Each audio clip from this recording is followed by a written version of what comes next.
के तमाम दर्शकों का स्वागत है। मैं हूं दीपांकर गुप्ता। आज हमारे साथ जो शख्सियत हैं वो किसी इंट्रोडक्शन की मोहताज नहीं हैं।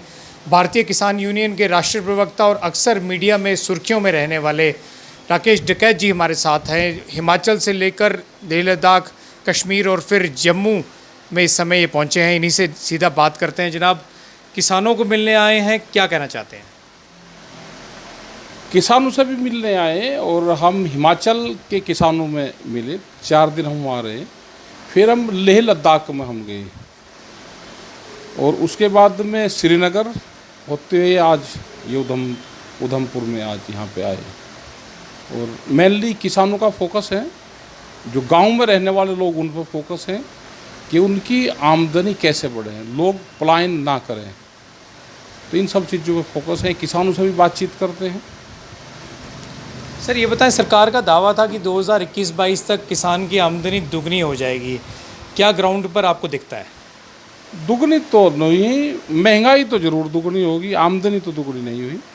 और यही हर आदमी का कथन है, यही कहना। और रियल में ये देखा भी गया है कि आमदनी घटी है और खर्चे बढ़े हैं उसके, और ये सब जगह का हाल यही है। एमएसपी को लेकर लगातार लड़ाई जारी है। क्या अब आगे की किस तरह से, क्योंकि सरकार ने वो जिन्हें आप काले कानून कहते थे वो तो वापस ले लिए हैं, पर कहीं ना कहीं एमएसपी को लेकर सरकार ने एक, जिसको कहते हैं कि एक मतलब छलावा सा दे दिया। एमएसपी गारंटी कानून देश में बढ़ना चाहिए। एमएसपी नहीं है तो उसका बड़ा नुकसान है। ये एमएसपी बढ़ाने की बात कर देते हैं, लेकिन उस पर ख़रीद कैसे हो और उससे कम पे ख़रीद ना हो, तो उसके लिए कानून बनना चाहिए। ये हमारा एक बड़ा सवाल है और ये पूरे देश का सवाल है। और उन फसलों के लिए भी हैं जिन पे एमएसपी नहीं है। हम अगर यहाँ पे हैं कश्मीर की, हम अगर बात करें तो यहाँ पे भी जो फसलें पैदा होती है उसका लाभ उन किसानों को मिलना चाहिए। सेब का है, यहाँ पे खुमैनी है, अखरोट है, ये सारी चीज़ें यहाँ पे भी पैदा होती है। तो यहाँ पे उस लाभ किसान को नहीं मिलता। ये जो पहाड़ी क्षेत्र है पूर्ण रूप से, इसकी एक अलग से देश में पॉलिसी बने। ट्रांसपोर्ट सब्सिडी किसान को, जो पहाड़ी क्षेत्र में रहने वाला किसान है उसको ट्रांसपोर्ट सब्सिडी सरकार मुहैया कराए। ये एक बड़ी डिमांड यहाँ की हमारी है। सर, अक्सर देखा गया है कि किसान विकास पत्र के जो इनके क्रेडिट कार्ड्स हैं किसान के, वहाँ से इंश्योरेंस का पैसा तो कट जाता है, लेकिन जब क्लेम लेने की बारी आती है तो कई कहानियाँ सुनाई दी जाती हैं। जी, ब्लॉक लेवल पर नुकसान होगा तो क्लेम दिया जाएगा, नहीं दिया जाएगा। उसे लेकर आप क्या कहना चाहते हैं? हमारा ये कि इंडिविजुअल होना चाहिए। जैसे गाड़ी का इंश्योरेंस करवाते हैं हम, वो एक गाड़ी का इंश्योरेंस करवाएंगे तो एक का ही होगा। ऐसा नहीं कि पूरे गांव की गाड़ियां टूटेगी जब उसका भी लगा। तो इंडिविजुअल होना चाहिए, हर खेत का इंश्योरेंस होना चाहिए। सर, बहुत सारी ऐसी फसलें हैं, ऐसे प्रोडक्ट्स हैं। जम्मू की बात करें तो जम्मू में जो हमारा बासमती चावल है, आरएसपुरा के इलाके में, बाकी जो हमारा इलाका है वहाँ पर बासमती चावल उगाया जाता है। लेकिन अक्सर उन लोगों का ये कहना रहता है कि सरकार की तरफ से जो सपोर्ट मिलनी चाहिए, जिस तरह स्टोरेज को लेके, पैकेजिंग को लेके, प्रोडक्शन को लेके, वो सब चीज़ें नहीं होती। वो बिल्कुल ठीक है, क्योंकि बासमती उस पर एमएसपी नहीं है और उसका लाभ मिलना चाहिए, क्योंकि बासमती उससे अलग कीमत पर बिकता है। अगर सरकार उसको सपोर्ट करेगी तो उसका फ़ायदा किसानों को मिल जाएगा।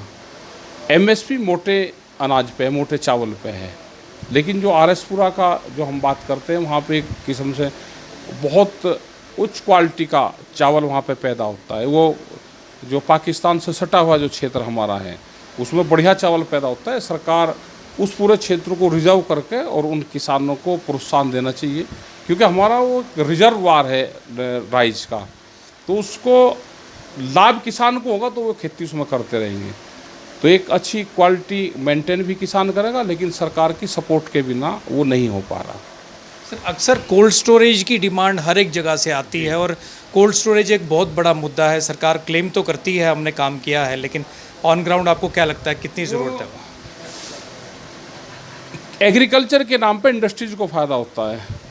जितना भी कोल्ड स्टोर्स का इस तरह का जो पैसा जाता है वो बड़ी बड़ी कंपनियां किसान के नाम पर लेती हैं और नाम वो किसान के लगता है। उसकी अगर आप जांच करोगे तो किसान को लाभ नहीं होता, उसका कंपनी को लाभ होता है। सर आप श्रीनगर से जम्मू की तरफ आए, आपने देखा हाईवे पर जितना जाम है। अक्सर यहाँ पर जब हम नेशनल हाईवे पर जाते हैं तो ट्रक्स वाले, फ्रूट वेजिटेबल वाले या बाकी जो फल सब्जी वगैरह लेके जाते हैं, कहते हैं हमारे को कि 2 दिन हो गए, 3 दिन हो गए, 4 दिन हो गए हमारे ट्रक को यहाँ रुका हुआ है, सामान खराब हो रहा है। एक साजिश भी हो सकती है कश्मीर के लोगों के लिए, लेकिन अगर उसको साजिश कहेंगे कि कश्मीर के लोगों के लिए ये साजिश है तो देशद्रोह का मुकदमा दर्ज होगा। लेकिन एक साजिश है कि वेजिटेबल्स और फल फ्रूट कश्मीर के लोगों का ऊपर का नीचे आ रहा है और वो 8-8 दिन तक वहाँ रहेगा तो वो सड़ेगा, तो एक बड़ी साजिश की बू इसमें से आती है। इस पर पूरी जांच होनी चाहिए। और जो भी ट्रक हमारे यहाँ रहेगा उसमें फल सब्जियाँ वेजिटेबल्स हैं, वो उस टाइम पे पैदा करते हैं जब नीचे गर्मी होती है, तो उससे दोनों लोगों का नुकसान है। उधर जो पहाड़ का किसान है हमारा, उसका भी नुकसान है, और नीचे जो कंज्यूमर है उसको महंगा मिलता है। तो क्या कश्मीर के किसानों की कमर तोड़ने की एक साजिश सरकार की है?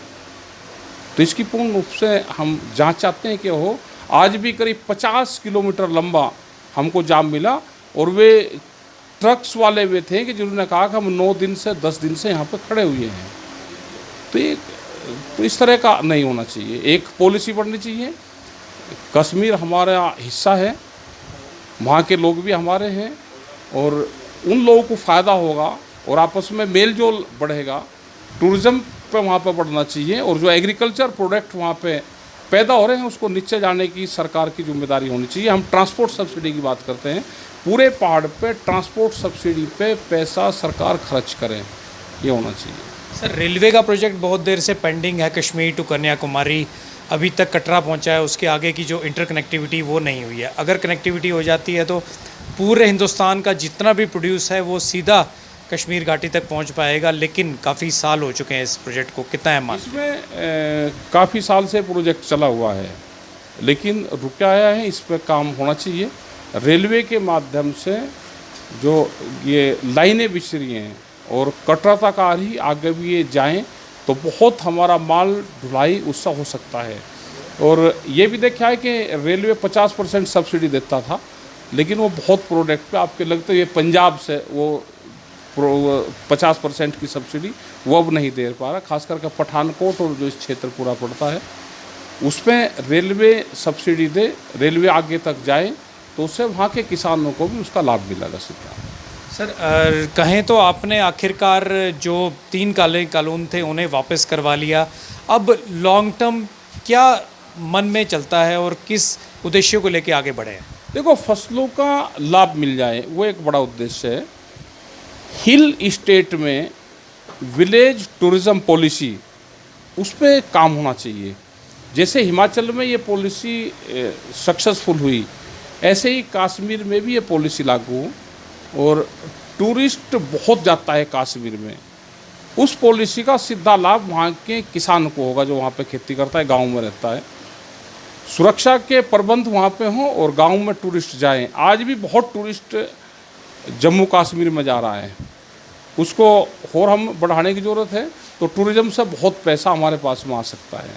सड़कें ठीक है, हाईवे बन रहे हैं, इन पर जल्दी काम हो, क्योंकि हर आदमी जाना चाहता है कश्मीर। पिछले 3 साल से लोग नहीं गए, तो अब का बहुत टूरिस्ट जा रहा है, और उम्मीद है कि उसका लाभ वहाँ के किसानों को, वहाँ के लोगों को होगा, और आपसी जो एक भेदभाव सा है वो ख़त्म होगा। जो टूरिस्ट जाएगा नीचे से, वहाँ के लोगों को काम मिलेगा, तो आपस का एक मेल जोल उससे बढ़ेगा।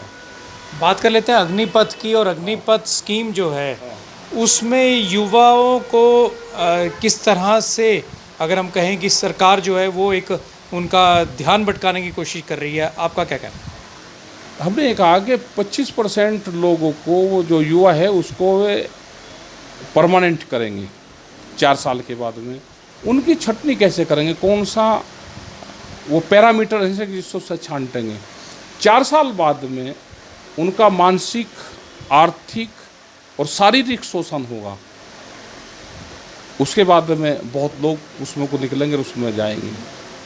तो ये या तो इजराइल की तरह आप कर दो कि 1 साल की आपको कंटिन्यू ट्रेनिंग आपकी 1 साल की करनी होगी, जो इजराइल में कई देशों में ये पॉलिसी है, आप मिलिट्री की ट्रेनिंग करवा दो उनकी।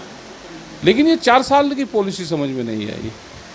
युवा जा रहे हैं, हमने कहा कि अपनी भर्ती करो भाई, हम इससे नाखुश हैं और हम आपकी बात सरकार तक पहुंचाने का काम करेंगे। बेरोजगारी है, क्या सरकार बेरोजगारी का आंकड़ा कागजों में पूरा करना चाहती है? आप भी कह दो कि एमपी और एमएलए सिर्फ एक बार चुनाव लड़ेगा और दोबारा वो चुनाव नहीं लड़ेगा, एक घोषणा पत्र ये भी ले आओ, अग्निपत्र। हम भी नौजवानों कह देंगे भाई एमपी और एमएलए ने भी ले यार, वो अपनी सैलरी उसको नहीं मिलेगी, वो भी दूसरा काम कर लेगा। फिर ये उनके बाप दादाओं की वो है क्या कि वे परमानेंट लड़ेंगे, पीढ़ी दर पीढ़ी वही लड़ेंगे? वे भी ले आओ कि 5 साल में बाद एक चुनाव लड़ेंगे हम, उसके बाद में नहीं लड़ेंगे। सर इसमें एक पॉइंट और है, 3 साल पहले कई युवाओं की भर्ती रैलियां हो गई, कईयों के मेडिकल भी हो गए। लगभग एक आंकड़ा था कि 40 के करीब रैलीज़ पूरे हिंदुस्तान में थी जिनकी लिस्टें पेंडिंग थी। अब उनको बोल दिया गया कि ये लिस्टें आपकी नहीं निकाली जाएंगी। अब 3 साल या 4 साल उनकी उम्र चली गई और एकदम से अब आप नई पॉलिसी में आ जाइए। वो उसमें कुछ उम्र में छूट दे के और उनको बहकाने का काम करा और बहुत सी भर्तियां रद्द करी है, हर विभाग की रद्द करी है। और ये है कि अब नया विभाग में कोई भी सरकारी भर्तियां नहीं होगी किसी विभाग में। उत्तर प्रदेश में हम देख रहे हैं और यही हाल पंजाब और हरियाणा में, सब जगह यही है कि आप लोकल स्तर पे कॉन्ट्रैक्ट बेसिस पे आप भर्तियां करो। सर एक चीज़ और सबसे ज़्यादा इम्पोर्टेंट कि लोग जब राकेश टिकैत को देखते हैं तो ये चीज़ सामने आती है कि एक ऐसा शख्स जिसने सभी लोगों को साथ में लेकर इतना लंबा एजिटेशन चलाया और आखिरकार सरकार को अपने तीनों कानून वापस लेने पड़े। तो अक्सर लोग ये पूछते हैं जनाब अगला जो ये एजिटेशन है वो कब शुरू करेंगे और कहाँ से करेंगे? नहीं, एजिटेशन मुद्दों के आधार पर होता है। देश में जब मुद्दा होगा तो जनता अपने आप एजिटेशन शुरू करती है। और इस गलत फहमी में कोई ना रहे कि इस तरह का कोई एजिटेशन अब करेगा, वो मुद्दों के आधारित एजिटेशन होते हैं।